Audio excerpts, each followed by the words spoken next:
উপজেলা পরিষদ নির্বাচনের দ্বিতীয় ধাপে জামালপুরের দেওয়ানগঞ্জে মহিলা ভাইস চেয়ারম্যান পদে নির্বাচিত হয়েছেন তৃতীয় লিঙ্গের মুন্নি আক্তার।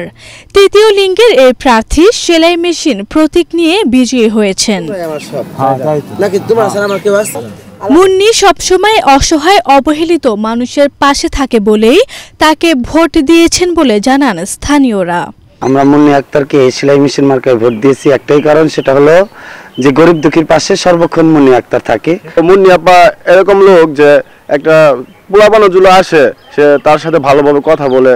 মুন্নি আপা এখন নির্বাচিত হয়েছে, আমরা অনেক খুশি। কেউ মনে করছেন যে মুন্নি আক্তার অন্য সকল মানুষের মতোই আল্লাহর একজন সৃষ্টি, একজন মানুষ, সেই জন্যই তারা খুব স্বাভাবিকভাবে দেখছেন।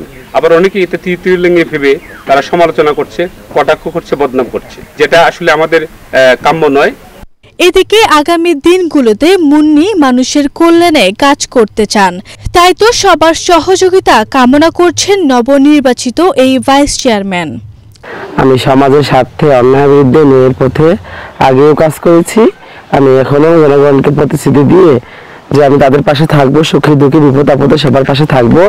আমি জনগণকে বলেছি, আশা করছি জনগণ আমাকে ভোট দিয়ে যে বিজয়ী করেছে, আমি জনগণের সেবা করতে পারবো। এই উপজেলায় মোট ভোটার সংখ্যা 2,21,916 জন। তার মধ্যে মুন্নি আক্তার 23,768টি ভোট পেয়ে বেসরকারিভাবে নির্বাচিত হয়েছেন।